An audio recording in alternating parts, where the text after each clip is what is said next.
the impact of this is bringing down the cost on social services. Kay di naman makayag yun og plite, mahal ang plitihan. And as far as the city of Davao, we don't have plan to increase taxes. Magandang araw po sa ating lahat. This is Councilor Danny Dayang Hirang, ang ganda ng Pilipinas. Mahalin po natin ito, mga kababayan. At kung saan man kayo ngayon, sana nasa mabuti kayong kalagayan. Latest development, ongoing yung impeachment proceedings, ongoing yung pagka-ospital ni Senator Marcolita. Nahuli na po at nilagay sa prison si Congressman Mike Defensor at saka si Jingo Estrada, Senator Estrada. At of course, kasali dyan si Senator Bong Revilla. Now, masaya po yung impeachment, pakikita natin. At tayo mismo, mga sambayan ng Pilipino, alam natin kung anong tama o hindi. Or naobserbahan po natin, lalong-lalo na sa mga abogado, naririnig nila, nakikita nila yung proceedings. At ito po ay pinag-aralan nila. Pag-uusapan po natin yung local issue, reduction of cost of living through services. Nung isang araw, inimbita po ako sa press conference at sinabi ko, ano daw yung epekto ng buses sa lungsod ng Davao? Ano ba ang epekto nito sa buhay ng mga nakatira sa Davao? Ang mga driver, maapektuhan ba? Makabawas ba ni sa among gastuson? Now, itong buses sa ngayon ay meron tayong 10 yutong units.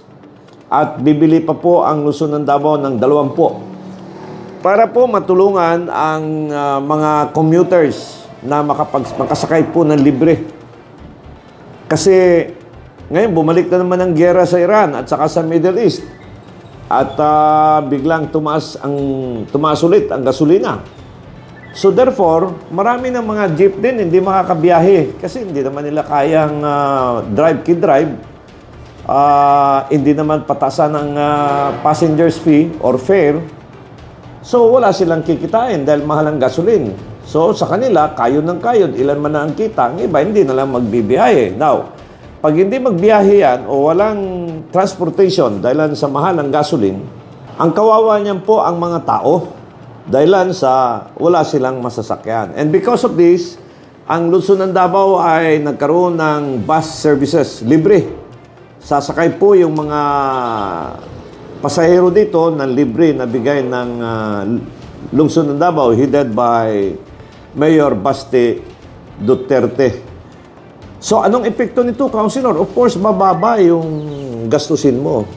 Yung gastusin mo ng pang-fare ay bababa na, no? So, yung cost of living mo, kasi kasali dyan yung expenditure mo sa araw-araw, wala na yon dahil merong bus. Meron man ang sabi, Councilor, kami mga driver, ano bang epekto nito sa mga driver? Well, yung 20 na buses o 30, sa laki ng Davao, hindi mo makikita yan. So, ang epekto nito, maliit lang. Ito parang remedial measure lang, na yung mga nasa kalsada mag-aantay ng bus, lalo na ulan, at during peak hours, alas 5, umaga, pupuntang opisina, meron silang masasakyan. Kasi pag joyride ka din, sasakay ka ng habalabal sa Binisaya, pamahal po, huwag ka na sila.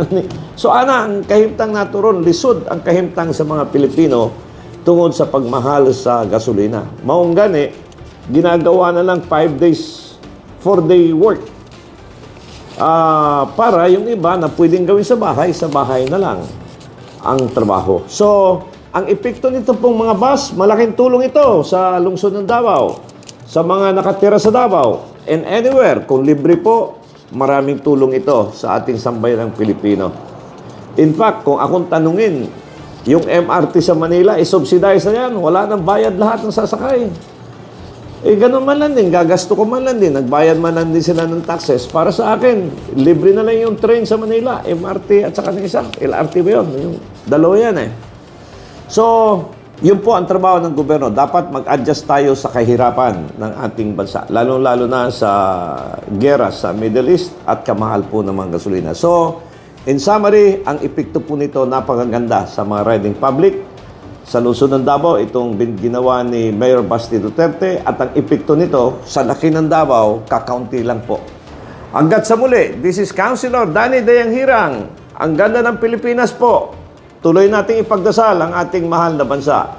Sundin po natin ang batas. Sumunod tayo sa Constitution ng Republika ng Pilipinas at mga batas.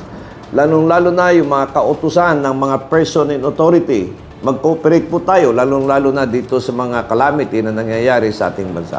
Bye-bye for now. This is Danny Dayang Hirang. God bless Philippines. A political analyst, Danny Dayang Hirang, shares his commentaries and analysis on the latest issues. As a veteran public servant, offering his insights and critical thinking.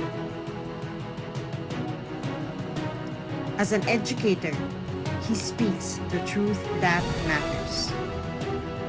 Our seasoned legislator, Danny Dayang Hirang, is live every Monday, Wednesday, and Fridays.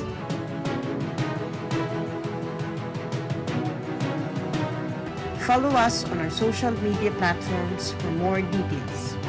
Mahalin natin ang Pilipinas.